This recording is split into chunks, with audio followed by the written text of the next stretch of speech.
Hey everyone. In this video, I want to talk about how you don't need that romantic interest or that girlfriend or boyfriend to be happy or fulfilled in life. I'm making this video because quite often when I put out content on relationships and I talk about how you should choose people who also choose you, I receive comments from people where they say that they need someone or, but what if I need this person? And I wanted to address this because this whole idea of needing someone in your life to be happy and fulfilled is really unhealthy. It stems from neediness and insecurity, and those things are relationship killers, especially neediness. It's really unattractive and it usually leads to relationships ending. So I can guess that a lot of the people who make these comments probably are in a bad place with their relationship, very likely because their neediness is scaring away the other person. So I wanted to make a video to address this and give you some tips on how to work on this so that you can start creating healthy relationships in the future.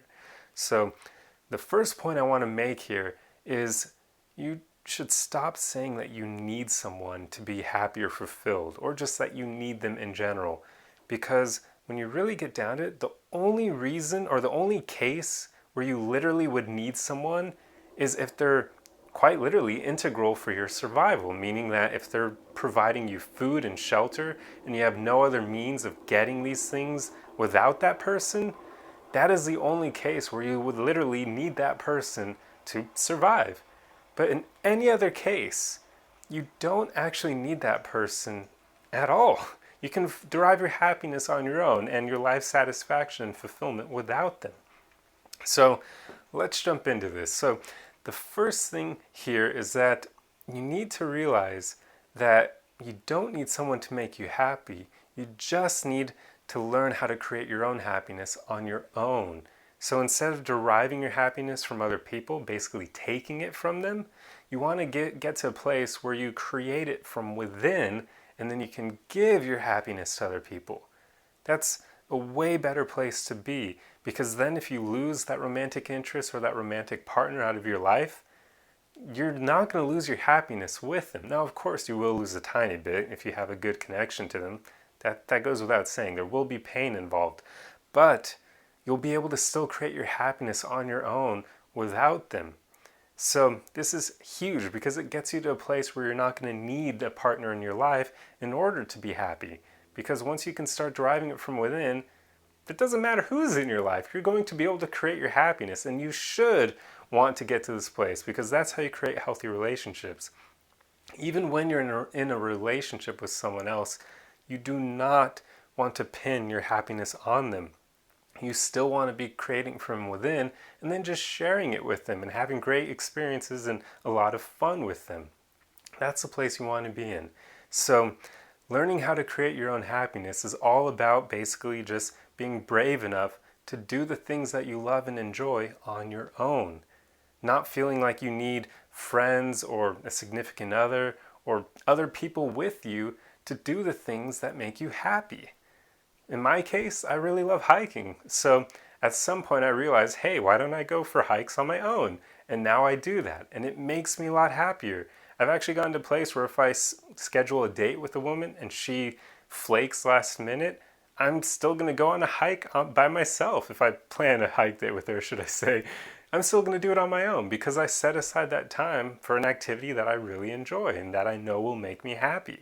So if there are things in your own life that you really enjoy doing, as long as you're not literally forced to have other people to enjoy that activity, there are some cases, maybe, like games that require two players or stuff like that. I can't think of other better examples, but in those cases where you don't actually literally need someone else to do the activity, just start doing the things that you enjoy on your own.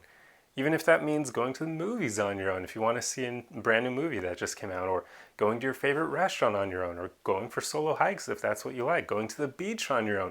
Just try to do the things that you enjoy on your own, because that gets you to a place where you're starting to be independent and self-reliant, and that's really powerful. You're starting to create your happiness from within because you're doing the things that make you happy, even if you don't have other people to do them with.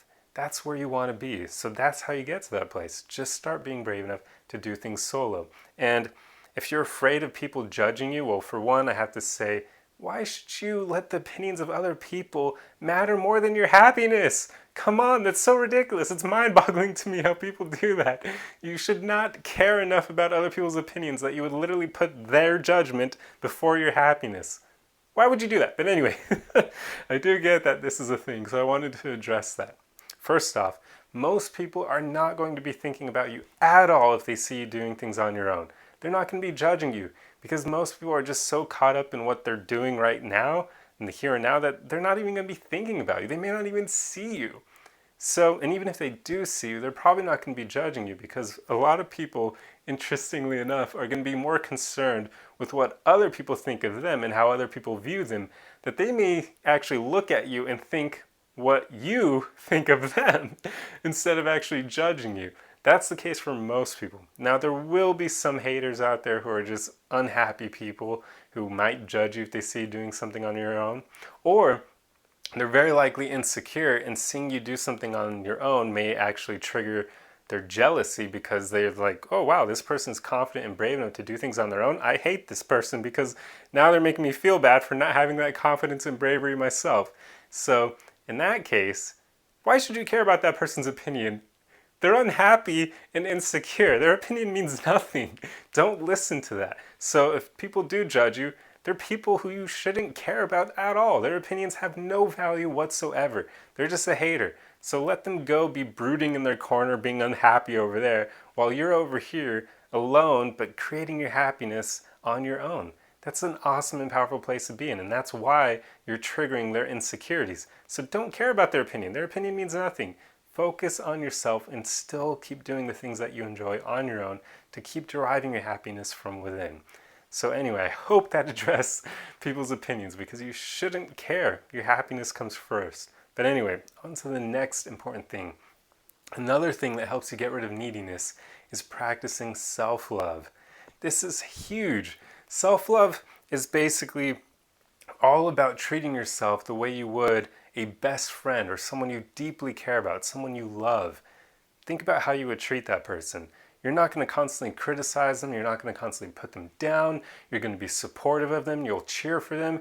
You're going to be hoping to see them succeed and become happy because you truly care about this person, right? So think of all those things and ask yourself, why don't you provide those things for yourself? Why don't you treat yourself in that way with your thoughts? So in those moments where you're beating yourself up with your thoughts, tell that voice to go to hell. Tell it to just stop and start reinforcing yourself with positivity instead. Start believing in yourself. Start thinking positive thoughts. Instead of thinking what could go wrong, think about what could go right or what could I do to make things go right. Start being more optimistic and just don't beat yourself up with your thoughts. It's super unhelpful. Don't judge yourself. Just start being more kind to yourself and start accepting yourself for who you are, flaws and all, and get to a place where you can truly love who you are. It's such a powerful place to be, and it really helps get rid of neediness because when you can truly love yourself, now you're providing love and validation for yourself.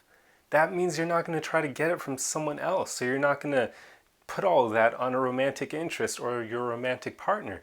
You're not going to be trying to get love and validation from them, which can be really unhealthy. Instead, you're deriving those from within. So when you combine self-love and enjoying your own company and being able to create your own happiness, it's so powerful. Those two things combined eradicate neediness and they get rid of a lot of insecurities. They're just such powerful tools. I wish they were taught in school. They're so important for creating healthy relationships. So just literally start focusing on practicing self-love and deriving your happiness from within. That will get rid of your neediness and make it so that you won't unfairly and unhealthily put all of your happiness and life satisfaction on someone else. Because you just don't want to put that kind of pressure on someone, at least someone who is healthy and high quality, because they're not going to want that. That's going to scare them away. And it's really bad. Basically what happens is you end up scaring away good partners and only attracting unhealthy and insecure people because they're the only ones who will put up with that kind of behavior because they're likely in a similar place. So you end up scaring away the best partners for you and attracting the worst. It's a really bad place to be, and that's why I'm making this video, to address this. Because at the end of the day, all of our goals should be to attract a high quality partner. They're the people who are best for long-term relationships and for marriage and just finding a life partner. You want a high quality person. So you have to work on your neediness and your insecurities to attract one of these people. They're just not going to tolerate someone who hasn't done the work that they've put in themselves. So anyway, you can tell I'm really passionate about this because I just get upset when I see people saying that they need someone to survive, and that's just not true. It's all neediness, and I really wish I could help everyone who has this problem, but unfortunately there's no magic pill to just instill my mentality in other people, although I wish there was. But until then, I'll keep making videos to try to help you all. So I hope this video was helpful, and I'll see you guys in the next one. Arrivederci!